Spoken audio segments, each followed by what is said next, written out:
16 दिसंबर पाकिस्तान की तारीख का स्याह तरीन दिन है। बांग्लादेश की तकलीफ अपनी जगह, वो मेरा अपना भाई था, वो मेरा जिस्म कटा है, उसकी पेन पे मैं कोई बहस नहीं कर रहा। मारा वो दिल पे तीर के निकली है हाय हाय, ये ऐसा मौजू है जिसको जब भी आप छेड़ेंगे हर पाकिस्तानी का दिल जो है वो दुखता है। ये दोनों सानेहात क़यामत से कम नहीं, मगर इन सानेहात से बड़ा सानेहा ये है कि हमने बतौर कौम इनसे कोई सबक नहीं सीखा। आपको पाकिस्तान बनाने की इतनी जल्दी थी कि आपने कहा जो मिलता है ले लें, आपने उसकी तकसीम ही नहीं ठीक कराई। मुल्क टूट गया, दिल टूट गए। ये एक दाग है मेरे ख्याल से हमारी हिस्ट्री पर, और ये दुख कभी खत्म नहीं हो सकता। आपने जब पाकिस्तान बनाया तो 1947 से उनको इंफीरियर समझना शुरू किया। आप बंगालियों को सेकंड क्लास सिटीजन समझते थे। आपको मैं बताना चाहता हूं, 90,000 लोगों ने बेशक सरेंडर किया होगा, मगर 32,000 लोग थे जो सिर्फ लड़ सकते थे। मोदी साहब गए थे बांग्लादेश और उन्हें हसीना वाजिद ने मुल्क का हाईएस्ट सिविल अवार्ड दिया था, और वहाँ खड़े होकर उन्होंने छाती ठोक के कहा था कि जी मैंने ट्रेन किया था मुक्ति बानी को, मैंने भेजी थी हिंदुस्तान की अफवाज मशरक़ी पाकिस्तान में वहाँ की आज़ादी की तहरीक की मदद करने के लिए। 135,000 लोग 32,000 लोगों के खिलाफ लड़ रहे थे, और उनके पास टोटल एयर सुपीरियरिटी थी। अफगान भाइयों का कलेजा अभी तक ठंडा नहीं हुआ। आप उनकी चौकियों पर धनाधन किए जा रहे हैं और वो आपके आवाम को टनाटन किए जा रहे हैं। समझ ही नहीं सकता हूं कि पाकिस्तान की सिक्योरिटी को आप प्रोटेक्ट कैसे करेंगे। आप यकीन कर सकते हैं कि हमारे एम्बेसडर पे 100 गोलियां चली हैं, 100 गोलियां चली है हमारे एम्बेसडर के खिलाफ। काबुल में पाकिस्तानी सफीर पर 8 स्नाइपर शॉट फायर किए गए थे,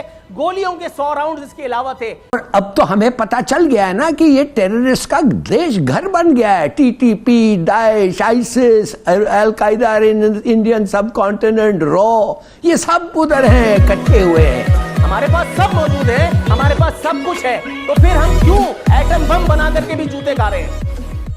नमस्कार दोस्तों, अब 1971 जब पाकिस्तान के दो टुकड़े हुए थे, वो जो सिचुएशन है ना, वो पाकिस्तान को हमेशा तकलीफ देती है। जब जब इस बात का डिस्कशन होता है, मतलब कि अगर वो डेट आ गई, 16 दिसंबर आ गया, या फिर कहे कि इस टाइप की डेट आ गई, और ऊपर से इंडिया भी इस टाइप की हरकतें करता रहता है। जैसे मान लीजिए कि बांग्लादेश की प्रधानमंत्री हर 1-2 साल में इंडिया आती है, ठीक है।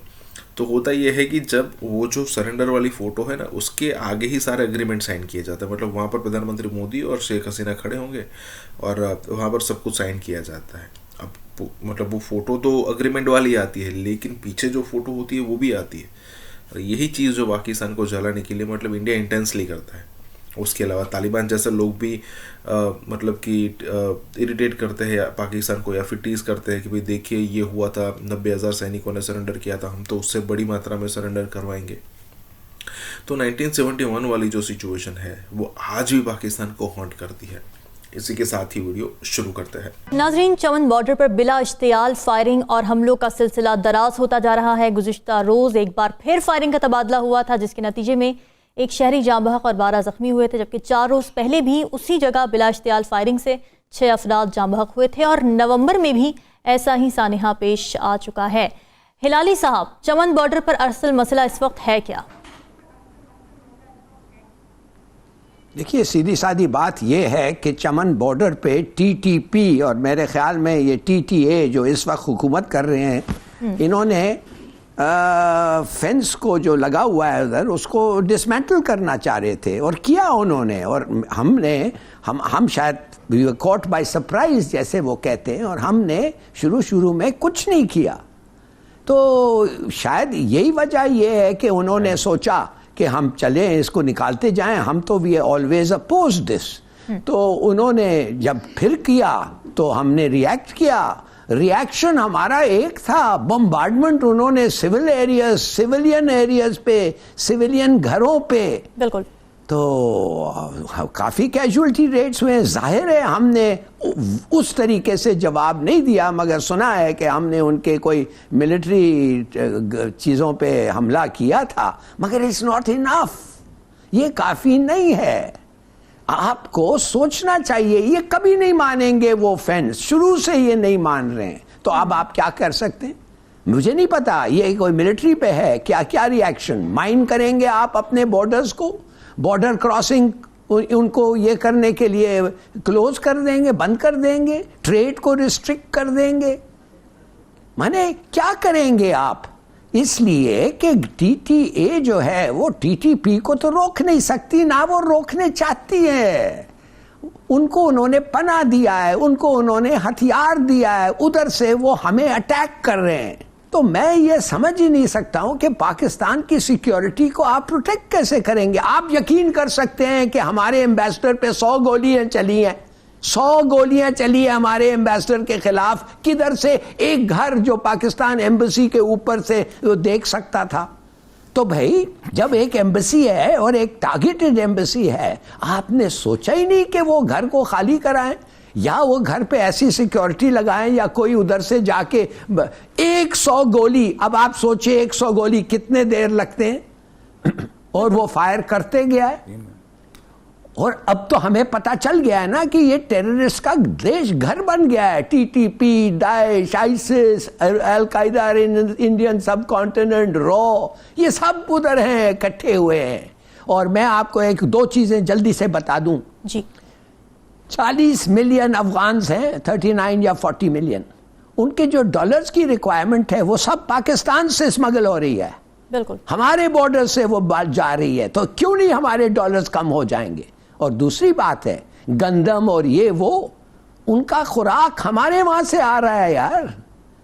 तो क्या कर रहे हैं आप लोग इसके बारे में? फॉल ऑफ ढाका पे वो एक दोस्त कह रहा था कि ये राइज ऑफ ढाका है ढाका वालों के लिए। आज वो कहाँ पे खड़े हैं, हम कहाँ पे हैं? और फिर दूसरा, मैं छोटी सी एक बात बसद एहतराम शामी साहब के साथ इख्तलाफ ये करना चाहूँगा कि जो मामलात एस्टेब्लिशमेंट के हवाले से उस वक्त थे, हमें तो अभी भी वो नज़र आ रहे हैं ना, मामला किसी ना किसी सूरत रिपीट होते हैं। इस पे मैं एक आपको थोड़ा सा एक हिस्टोरिक फैक्ट देना चाह रहा हूँ। जब पाकिस्तान बना था तो मशरिकी पाकिस्तान 54% था, फिर 71 में देवर 51%। ये ह्यूमन हिस्ट्री का वाहद वाक़या है जिसमें मेजॉरिटी ने मिनॉरिटी से दूर हुई है, मतलब अलादगी रही है। पहली बात। अब जो आपने क्या खोया क्या पाया, मेरे ख्याल में बांग्लादेश की तकलीफ़ अपनी जगह, वो मेरा अपना भाई था, वो मेरा जिस्म कटा है, उसकी पेन पे मैं कोई बहस नहीं कर रहा। मगर देखें रिज़ल्ट क्या आया। रिज़ल्ट आया कि जो हमारी मैनेजमेंट है, जो हमारी गवर्नेंस है, जो पाकिस्तान का पॉलिटिकल सिस्टम है, उसने का वो 51 साल के बाद किधर है और बांग्लादेश किधर है। आज की आपको इन्फॉर्मेशन दे रहा हूँ, 40 बिलियन से ज़्यादा उनके फॉरेन रिजर्व हैं, आपके पास 7 बिलियन है, वो भी मांगे तांगे का सारा। इनको हम बोझ समझते थे, जो बोझ थे, जिसको हम किरदार कहते थे छोटे, क्योंकि मैं हमारा ताल्लुक इससे मैं यही बताया गया था ये बंगाली होता ही किरदार है, पता नहीं वो जेनेटिकली किरदार आता है। अच्छा 3 पॉइंट हमारा जो जीपी जो ग्रोथ है वो 3, 4, 5 पे लड़ाई कर मार गए हैं, वो 7 पे जा रहे हैं। इस बार ये 3 महीने से मुसलसल हमारी एक्सपोर्ट कम हो रही हैं। मैं हैरान रह गया हूँ, बांग्लादेश की पिछले महीने 5 बिलियन इजाफा हुआ है। मैं इजाफे की बात कर रहा हूँ। फिर हमारी रिमिटेंस, ये भी ले लें, नवंबर को पाकिस्तान की रिमिटेंस कम हुई हैं, ऑन दी कॉन्ट्ररी बांग्लादेश की इजाफा हुई हैं। नंबर 4 सबसे बड़ी बात जो पाकिस्तान ने 1971 तक एक जो कॉन्सेप्ट था वो ये था कि बंगाल में पॉपुलेशन बहुत है। कुड यू बिलीव उन्होंने हमसे हाफ जो पॉपुलेशन कंट्रोल बेहतर किया है। वुमेन एजुकेशन में हमसे आगे हैं, वो एजुकेशन में हमसे आगे हैं, हर जगह साबित किया उन्होंने साबित किया से लेके सर पाकिस्तान के उन्होंने बांग्लादेश ने ये एक चीज साबित कर दी है कि उनका जो मैनेजमेंट है, उनका जो पॉलिटिकल सिस्टम है, उनकी जो गवर्नेंस है वो हमसे बेहतर है। बिल्कुल ठीक है।